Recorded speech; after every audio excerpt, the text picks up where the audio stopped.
कहते हैं क्रोध इंसान का सबसे बड़ा दुश्मन होता है, लेकिन आज अभी इस वक्त पूरे देश को अपने अंदर छिपे क्रोध को अपना दुश्मन नहीं अपना दोस्त बनाने की जरूरत है। इस क्रोध को गले लगाने की जरूरत है, क्योंकि अगर आज हमने अपने इस क्रोध पर ठंडा पानी डाल दिया तो हम देश के उन 18 वीर शहीदों की शहादत का अपमान करेंगे जिन्होंने उरी में अपने प्राणों की आहुति दी। कल सुबह जब आप गहरी नींद में सोए हुए थे, ठीक उसी वक्त जम्मू कश्मीर के उरी में 4 आतंकवादियों ने सेना के इन्फेंट्री ब्रिगेड हेडक्वार्टर पर घात लगाकर हमला किया था। इस हमले में देश के 18 जवानों को अपने प्राणों का बलिदान देना पड़ा। चारों आतंकवादी हेडक्वार्टर के पीछे की दीवार से सटे नाले के रास्ते से कैंप के अंदर दाखिल हुए थे। कैंप में घुसने के साथ ही आतंकवादियों ने ग्रेनेड से हमला किया और फायरिंग करते हुए कैंप के प्रशासनिक ब्लॉक में घुस गए, जिसके बाद कैंप में आग लग गई। और आपको बता दें कि 18 जवानों में से 13 जवानों की मौत आग लगने की वजह से हुई। ये लोग आतंकवादियों का शिकार नहीं हुए, इन्होंने अपनी पीठ पर गोली नहीं खाई, सीने पर भी गोली नहीं खाई, ये आग की वजह से मारे गए और ये आग में झुलस गए। आज डीएनए में सबसे पहले देश के लिए सर्वोच्च बलिदान देने वाले इन 18 वीर सपूतों को नम आंखों से श्रद्धांजलि देनी जरूरी है। शहीद हुए जवान देश के अलग अलग हिस्सों से आकर सीमा की रक्षा कर रहे थे। उनके मन में भाषा को लेकर कोई विवाद नहीं था, उनके मन में जातिवाद को लेकर, जाति को लेकर कोई विवाद नहीं था, धर्म को लेकर कोई विवाद नहीं था, राज्य को लेकर कोई विवाद नहीं था, क्षेत्र को लेकर कोई विवाद नहीं था। उन्हें सिर्फ तिरंगे से प्यार था और वो देश के लिए लड़ते हुए शहीद हो गए। आज देश के हर नागरिक को अपने 18 वीर सपूतों पर गर्व है और ये गहरे शोक की घड़ी है। आप इसे 18 शहीदों की शोक सभा भी कह सकते हैं, लेकिन शोक की इन भावनाओं के नीचे प्रतिशोध की ज्वाला भी धधक रही है, ठीक वैसे ही जैसे कल उस कैंप में आग लगी थी और हमारे जवान उस आग में ही झुलस गए। बहुत सारे जवानों को पता ही नहीं चला कि क्या हुआ। हमें लगता है कि पाकिस्तान की गोद में पल रहे आतंकवादी संगठन जैश ए मोहम्मद ने उरी में सेना के कैंप पर हमला नहीं किया, बल्कि यह हमला भारत पर था, जिसे कहीं ना कहीं पाकिस्तान का समर्थन हासिल था। इसलिए हम ये कह रहे हैं कि ये सिर्फ एक आतंकवादी हमला नहीं, बल्कि भारत के खिलाफ एक युद्ध है और युद्ध कभी भी शांति की भावनाओं के साथ लड़ा नहीं जा सकता। उसके लिए अपने भीतर छुपे क्रोध को जगाने की जरूरत पड़ती है। इस हमले में हर जगह पाकिस्तान की छाप है। इस हमले में आतंकवादी पाकिस्तान के हैं, पैसा पाकिस्तान का है, इरादे पाकिस्तान के हैं, योजना पाकिस्तान की है, तो फिर शक की गुंजाइश कहां बची? इसलिए आज पूरे देश को यह मंथन करना ही होगा कि हम उरी में शहीद हुए 18 जवानों की शहादत पर अब आंसू बहाएं या फिर एक कदम आगे बढ़कर दुश्मन को उसी की भाषा में जवाब दें। ऐसा नहीं है कि भारत के सुरक्षा बलों पर इससे पहले कभी कोई आतंकवादी हमला नहीं हुआ, लेकिन इस बार दुश्मनों ने सारी सीमाएं लांघ दी हैं और पूरा देश इस वक्त प्रतिशोध की ज्वाला में जल रहा है। इसलिए आज डीएनए में सबसे पहले देश के मूड का विश्लेषण करना जरूरी है, लेकिन विश्लेषण की शुरुआत करने से पहले मैं आपको एक वीडियो दिखाना चाहता हूं। इस वीडियो में कही गई बातों को आज आप ध्यान से सुनिएगा। आपको इस बात का एहसास हो जाएगा कि देश अब कोई भी आतंकवादी हमला बर्दाश्त करने के मूड में नहीं है। उरी में हुए आतंकवादी हमले को लेकर पूरे देश में गुस्सा है और हर तरफ से सिर्फ एक ही आवाज आ रही है कि अब बहुत हो चुका, अब देश और नहीं सहेगा। देश के 132 करोड़ लोगों के साथ साथ यही भावना उन 18 वीर सपूतों के परिवारों की भी है, जिनके बेटे देश के लिए कुर्बान हुए हैं। पूरे देश में शोक की लहर है, लेकिन इस शोक और दुख में गुस्से का लावा भी बह रहा है।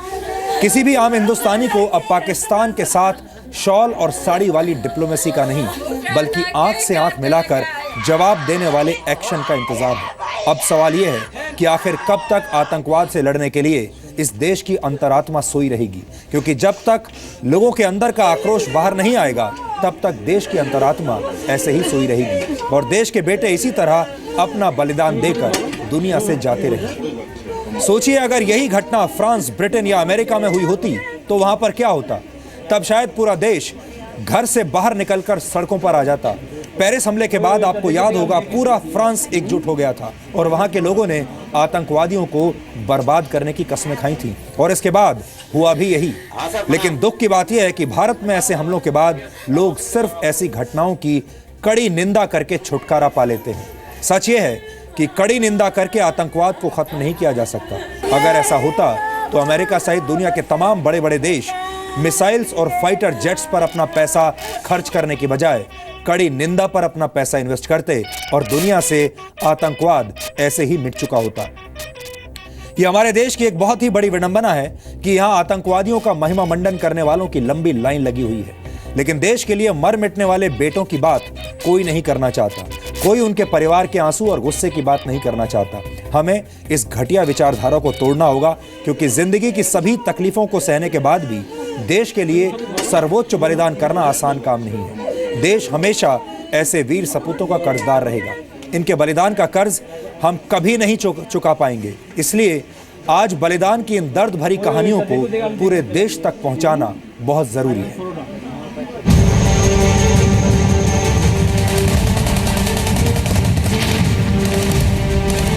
हमको कुछ चाहिए नहीं, हमको हमारे पति के बदला चाहिए। भारत सरकार को मैं बोल रही हूँ बदला लेने के लिए। गवर्नमेंट से ये जरूर रिक्वेस्ट करते हैं कि बदला लो। जहाँ भी इनके कैंप हैं उनको उखाड़ के फेंक दे मौका मिलने पर। बर्दाश्त करने की भी एक सीमा होती है, लेकिन अगर कोई इस सीमा को लांघ जाए तो बर्दाश्त नहीं करते, बदला लेते हैं। भारत की अब ये जो छवि बनेगी अब यहाँ के बाद, अगर अभी कोई एक्शन नहीं लिया जाता है तो भारत की जो छवि बनेगी वो एक कमजोर देश के रूप में बनेगी।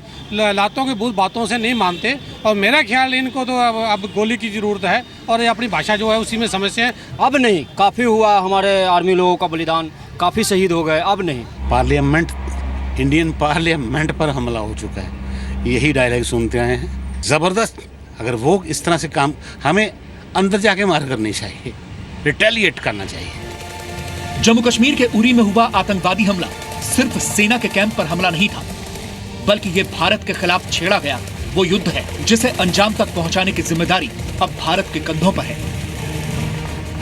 मेरा बस में हो तो मैं अभी उनको रिहा कर दूं सर, मगर मेरे बस में बात नहीं है। मैं तो यही अपील करूंगा अपने प्रधानमंत्री से, पीएम से, कि आप जितनी जल्दी हो सके इनको सबको सिखाना चाहिए सर। अब बहुत हो लिया, अब बर्दाश्त के लायक नहीं रहा।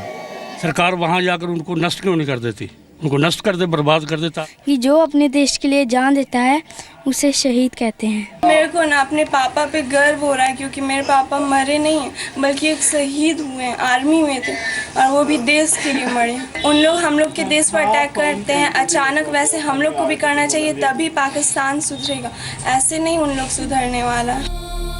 एक सैनिक देश के लिए जीता है, देश के लिए मर मिटता है, और बदले में हम उसे वो सम्मान भी नहीं दे पाते जिसके वो हकदार होते हैं। ऑफिसर बोले मम्मी को कि आप विद्यार्थी जी की वाइफ बोल रही हैं, तो मम्मी बोली हाँ, और फिर ऑफिसर बोले कि विद्यार्थी शहीद हो गए। विद्यार्थी शहीद हो गए, अब इसके आगे न कोई शब्द है न कोई भाव, बस दर्द और तकलीफ है। ये छिटफुट की घटना घटता है, कभी 17 मारे जाते हैं, कभी 50 मारे जाते हैं, और ये अपने भाषण देते रहते हैं। कश्मीर को जो हो हम लोग एक बार निपट लेंगे, जो हमारे शहीद जवान हो रहे हैं।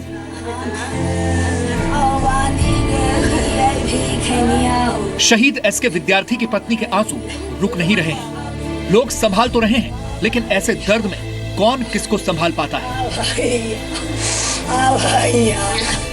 गला फंस चुका है, आवाज नहीं निकल रही। इसके बावजूद फंसे हुए गले से सरकार को ललकार रही है कि आतंकियों से बदला लो। भारत सरकार को मैं बोल रही हूँ बदला लेने के लिए। जिस तरह हमारे आदमी कलट विलट के प्राण दिए, उसी तरह वहाँ भी लोगों को कलट विलट के प्राण हमारे सामने दिखा कर लेंगे। माँ के हौसले को देखकर एसके विद्यार्थी की बेटी भी खुद को संभाल रही है और सरकार से ईंट का जवाब पत्थर से देने की अपील कर रही है। अब मेरे को ना अपने पापा पे गर्व हो रहा है, क्योंकि मेरे पापा मरे नहीं हैं बल्कि एक शहीद हुए हैं, आर्मी में थे, और वो भी देश के लिए मरे। उन लोग हम लोग के देश पर अटैक करते हैं अचानक, वैसे हम लोग को भी करना चाहिए, तभी पाकिस्तान सुधरेगा, ऐसे नहीं उन लोग सुधरने वाला। ये गुस्से की इकलौती तस्वीर नहीं है, खून तो पूरे देश का खौल रहा है। मेरा बेटा भी फौज में है, मेरा बेटा भी बदला लेगा। देश के लिए पति को कुर्बान करने के बाद ये माँ अपने बेटे को देश के लिए समर्पित कर रही है, लेकिन इसे बदला चाहिए। बदला अपने पति के लिए, शहीद हुए जवानों के लिए, माओ की सूनी गोद के लिए, शहीद की विधवा की सूनी मांग के लिए। हमको कुछ चाहिए नहीं, हमको हमारे पति का बदला चाहिए। हमारा पति का, हमारा 17वां जवान का बदला चाहिए। LOC तोड़ के मारे, एकदम न सुने पाकिस्तान का, निर्दोष है, तीनों पर 4 आतंकवादी पाकिस्तानी था।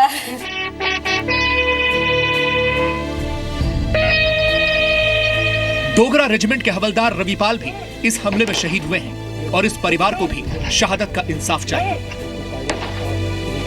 पाकिस्तान में उस जगह में जो है इसका कैंप चल रहा है, क्या बोलते हैं, उग्रवाद का कैंप चल रहा है, फलानी जगह उग्रवाद का कैंप है। हम सरकार से ये चाहते हैं कि सरकार वहाँ जाकर उनको नष्ट क्यों नहीं कर देती, उनको नष्ट कर दे, बर्बाद कर दे। इन 2 मासूम बच्चों के सिर से पिता का साया छिन गया। घर में मातम है, ये समझ नहीं पा रहे हैं कि क्या हो गया है। मेरे को भी विश्वास नहीं हो रहा है कि मेरे पापा शहीद हो गए हैं। मुझे बहुत दुख होगा कि अब हम लोग अकेले रहेंगे। अब हमें ये भी नहीं पता हम पठानकोट जा भी पाएंगे कि नहीं, इसीलिए मैं फौजी डॉक्टर बनूंगा बड़े होके, और वहाँ पे जो भी शहीद होगा उनकी हेल्प करूंगा। कईयों के तो आंसू अब सूख चुके हैं, लेकिन जिनकी आंखों से पानी निकल रहा है, उस पानी में प्रतिशोध की ज्वाला धधक रही है। इतनी शहादतें हो गई हैं कि अब सहने के लायक नहीं, सहने के योग्य नहीं है। क्या बार बार की लड़ाई हो जानी चाहिए और होनी चाहिए जरूर। सेना को फ्री हैंड होना चाहिए, उसको पूरी पावर मिलनी चाहिए। जिन्होंने पापा को मारा है उन्हें भी सजा मिले। इस बार जवाब मिलना चाहिए। हाँ, हम यही कहना चाहेंगे कि जो शहीद हुए हैं, जो हमला किए थे, उन लोगों पर कड़ी से कड़ी मुकाबला हो। झारखंड के खूंटी के जावरा मुंडा के पिता नहीं है, लेकिन बूढ़े दादा ने सब्र नहीं खोया। बड़ा पोता शहीद हुआ तो क्या, अब छोटा दुश्मनों से लोहा ले। मैं भी सेना में था और मैं सही सलामत आया। 71 का वर्क में शामिल थे, और आज हमारा नया जवान शहीद हुआ और उनके भाई उसमें जाना जरूरी है कि वो भी दुश्मन से मुकाबला करना चाहता है। कुल मिलाकर देश के हर कोने से यही तस्वीर सामने आ रही है। देश में शोक की लहर जरूर है, लेकिन इस बार गुस्से ने तमाम सीमाएं लांघ दी हैं। इस गुस्से को जिंदा रखना जरूरी है, क्योंकि अगर इस बार देश शांत हो गया तो आगे भी सैनिक शहीद होते रहेंगे और हमेशा की तरह हम शोक मनाते रहेंगे। ब्यूरो रिपोर्ट, जी मीडिया। ये तस्वीरें आज रात को आपको सोने नहीं देंगी। हमने उरी में हुए आतंकवादी हमले का आज एक गहरा विश्लेषण किया है। हम आपको आज ये भी बताएंगे कि पाकिस्तान के पाले हुए आतंकवादियों ने इस हमले के लिए उरी को ही क्यों चुना। हमारी टीम ने सीधे ग्राउंड जीरो पर जाकर वहां से आज आपके लिए रिपोर्टिंग की है, और जो तथ्य आज हम आपको दिखाएंगे वो काफी परेशान करने वाले हैं। विश्लेषण के दौरान हम आपको आज ये भी बताएंगे कि मौजूदा स्थिति में भारत के पास क्या क्या विकल्प बचे हैं, लेकिन उससे पहले एक गंभीर मुद्दे का जिक्र करना जरूरी है। आपने ध्यान दिया होगा, जब आतंकवादी बुरहान वानी को सुरक्षा बलों ने उसके अंजाम तक पहुंचाया था, तो हमारे देश के ही मीडिया के कुछ बुद्धिजीवी पत्रकारों ने उसे हीरो की तरह प्रोजेक्ट किया था, उस पर आंसू बहाए थे और उसे एक गरीब और बेबस हेडमास्टर का बेटा बताकर उसके लिए हमदर्दी का माहौल बनाने की कोशिश की थी। आज भी आपको हमारे देश के कई ऐसे पत्रकार और बुद्धिजीवी मिल जाएंगे जो उरी में हमला करने वाले आतंकवादियों को खुलकर आतंकवादी नहीं कहते और उनके लिए रिबेल यानी विद्रोही जैसे शब्दों का इस्तेमाल करते हैं। ये देश विरोधी परंपरा आज की नहीं है, बल्कि वर्षों से ऐसा ही चलता आ रहा है और देश में मौजूद ऐसे लोगों की वजह से ही विदेशी मीडिया भी अक्सर भारत की अस्मिता पर हुए इस आतंकवादी हमले को गंभीरता से नहीं लेता। आज मैं आपको कुछ उदाहरण देना चाहता हूं। न्यूज एजेंसी एसोसिएटेड प्रेस ने उरी हमले के बाद एक ट्वीट किया जिसमें लिखा था कि भारत पर हमला करने वाले आतंकवादी नहीं बल्कि रेबेल यानी विद्रोही थे। अमेरिका के फॉक्स न्यूज ने भी आतंकवादियों के लिए रेबेल शब्द का इस्तेमाल किया है। फ्रांस के न्यूज चैनल फ्रांस 24 ने उरी में हुए आतंकवादी हमले को रेबेल अटैक कहा है और न्यूज चैनल CNN तो इससे भी एक कदम आगे निकल गया और उसने अपनी वेबसाइट पर बड़े बड़े अक्षरों में जो हेडलाइन डाली है उसमें इंडियन एडमिनिस्ट्रेटेड कश्मीर पर हमले की बात कही है। पश्चिमी मीडिया की यह सोच बहुत भ्रामक और दुखद है। दुख की बात यह भी है कि आतंकवादियों और कश्मीर को लेकर यह कंफ्यूजन पैदा करने वाले कोई और नहीं बल्कि हमारे अपने ही देश के कुछ क्रांतिकारी पत्रकार, नेता और बुद्धिजीवी हैं जिनका एजेंडा भारत की छवि को नुकसान पहुंचाना है और उन्होंने इस कंफ्यूजन को इस कदर फैला दिया है कि अब पश्चिमी देश भी ऐसा सोचने लगे हैं। उरी में हुए आतंकवादी हमले ने एक और बात साबित कर दी है कि भारत को यह जंग अपनी हिम्मत की बदौलत ही जीतनी होगी, अकेले ही जीतनी होगी। कई देशों ने इस हमले की निंदा जरूर की है, लेकिन किसी ने पाकिस्तान और उसके पाले हुए आतंकवादियों पर कार्रवाई की बात नहीं की और ना ही किसी ने पाकिस्तान का खुलकर नाम लिया है। यह एक किस्म का दोहरा चरित्र है और अब भारत को यह बिल्कुल भी बर्दाश्त नहीं करना चाहिए।